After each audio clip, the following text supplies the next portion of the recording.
Now, me keeping the faith, I'm like, no, this one's going to work out.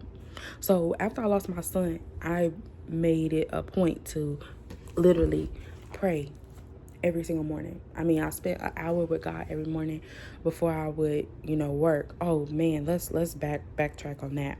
Okay. So after I lost my son, miscarriage, I would wake up every morning and I would go and I would pray. So, oh wait, let's rewind it back a little bit at the warehouse job, because I haven't told you guys that I quit the warehouse job, right? So let's get back into the work life. So work life, I pretty much was working at the warehouse still, and there was this lady there. She was a lead, and she said that she was pregnant at one point, and, but I was like, dang, I don't think I ever seen her out, and then I seen her not pregnant before. I was like, dang, people come back to work that fast. So that's what happened. And, they was like, people told me that she miscarried, and it was like, it's a lot of stress on the job, and she was a lead. So I'm like, I know she had more stress than me. They stressing me out, so I know they stressing you. And I said, if I ever was to miscarry, that I would quit this job, right?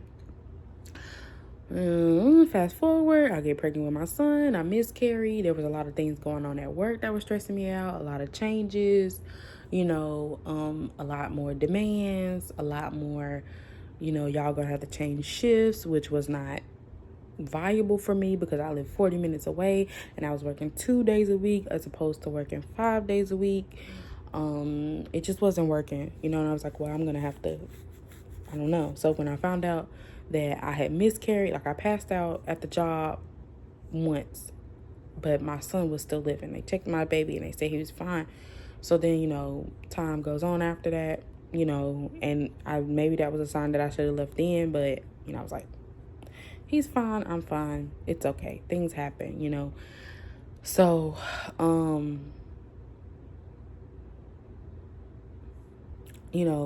I continued working there, found out I have a miscarriage, and I immediately, during my, my time away from work, because they gave me like a month off, I believe, paid or something, I believe. They gave me that time off, and during that, I'm like searching work from home jobs. So, I switch over to a work from home job. I go back to work for a month, and within that time frame, I end up finding a work from home job, and I start to work from home. So in this time that I'm working from home,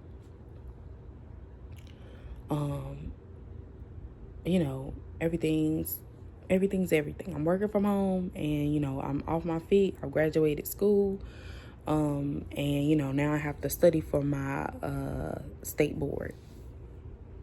But so back into my personal life, after I lost my son, I made it a purpose to wake up and pray for an hour every morning. I wake up and I say my Psalms every morning. I would write. I would just, get my mind together, and I would go in the other room and I would work from home. And that's what I would do. I would work from home, and that's just what I would do, work from home. So after I did that, working from home,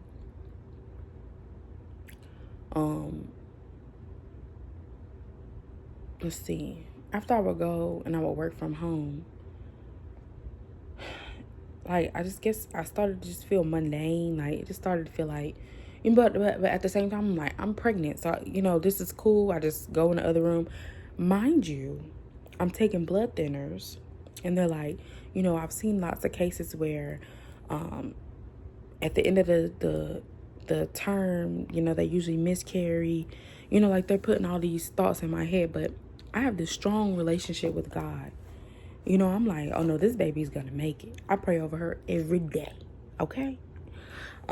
Things were different. I didn't want to wait till gender reveal. I wanted to know immediately, because with my son, we waited to know the gender, and we found out that the day that he passed, although I already knew because they did a blood test before and I seen it, and I act like, oh, I'm not gonna look, but I definitely looked. So I knew I had a son, and he did not like baked chicken. Okay, he didn't like baked chicken. I threw up every time I ate baked chicken. But yeah. So, anyways, fast forward, I, was carrying my daughter, you know, I'm like, God, I just pray protection over my child.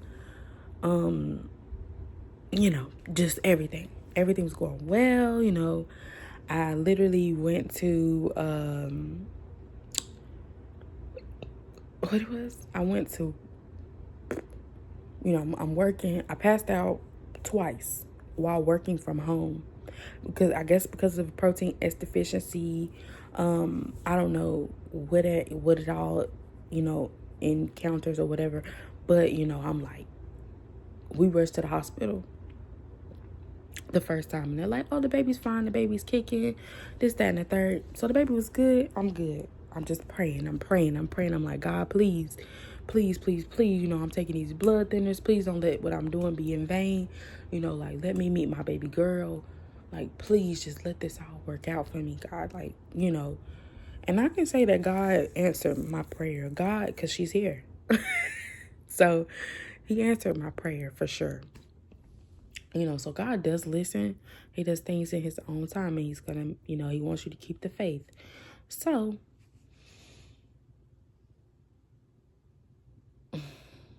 what I will say is, you know, I kept the faith. And you know, she's here today. But I did pray a lot. I prayed a lot. Prayed every morning. Spent time with God. I wrote. I did it all. You know, just praying every day leading up. You know, just and honestly, I'll just go ahead and do like a tidbit about childbirth and women and pregnancy, right?